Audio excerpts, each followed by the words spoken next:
I've dealt with addiction for about the last 9 years of my life.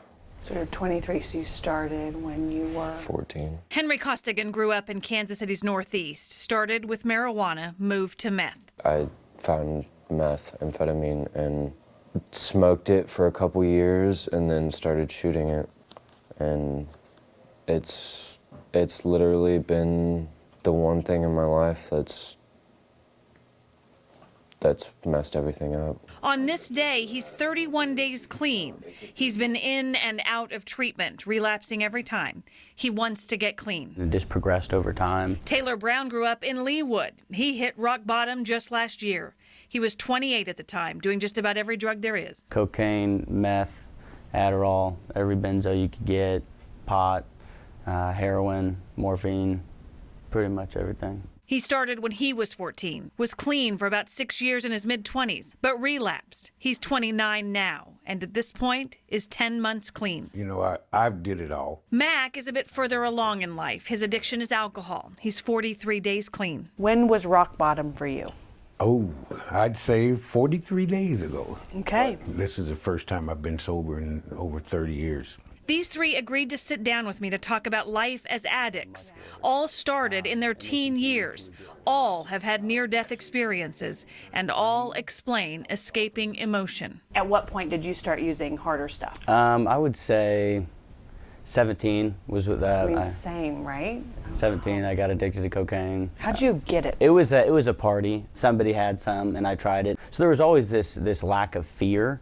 Almost like an instinctual survival fear that I should have had, but I guess I didn't. I was more afraid of feeling life and dealing with emotions. I was really searching for something at that time, but the alcohol seemed to numb me at that time. At first it started out beer, and then it went to anything I could get my hands on. How much does your circle of friends affect your success or your failure when it comes to trying to beat your addiction? That's what it's all about, yeah. There's a saying, they say you have to change your playground and playmates. My parent side of me is like, so there's some truth to the mom or the dad that worries about the people you're hanging with if they know that they're into some bad stuff. Oh, yeah. Yeah. All started with marijuana, but progressed to harder drugs. I started smoking weed almost every day when I was 14, and it was cool for a while, but you know, it got to be where I started doing it by myself, and it wasn't making me very happy anymore.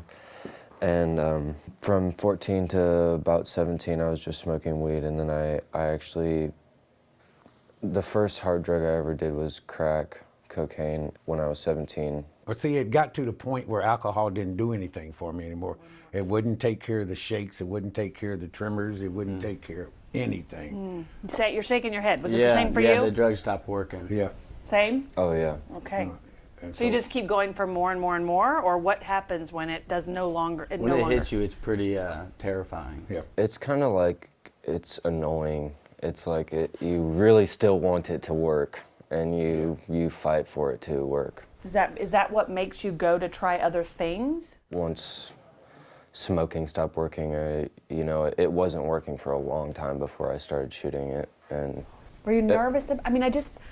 Was there any part of you, even the kid in you or something, that just was nervous to start shooting? oh yeah, yeah, it's terrifying. It's kind of a rush though. It's really morbid and dirty, but it's like, it's kind of a thrill to know that you're doing something like so bad, you know? And I think I was addicted to the ritual and the lifestyle as much. You're both shaking your heads. As much as I was the high itself. The anticipation and the act of using becomes an addiction also. Part of that addiction.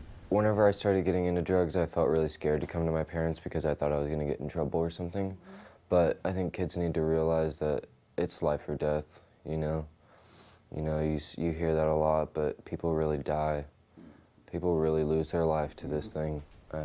Did you almost lose your life to this? Yeah. I think being able to talk about what's going on internally is really important for young people, and it's something that perhaps our society has gotten a little bit away from. Especially for men.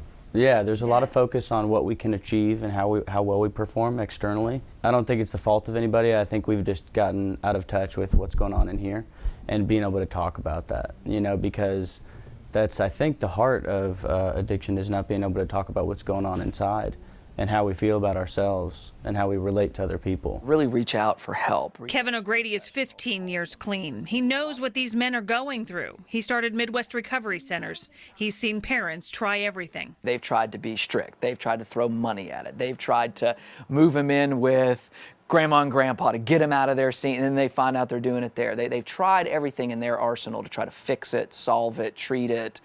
They don't even know what they're treating. Often, parents blame themselves. This isn't because you're a bad parent.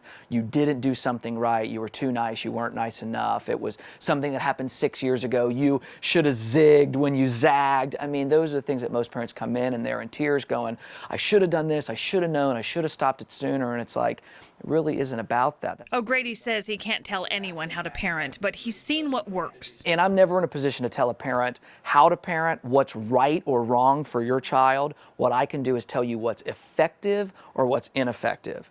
And yelling, screaming, grounding, punishing, throwing money at them, buying them stuff, trying to lure them out of making bad decisions if they're that far gone, those things are typically not effective. It's important to know that there's treatment out there and that people really can get better. I mean, you really can overcome, you know, alcoholism and addiction. And everyone who has been successful says that starts with the first step, asking for help.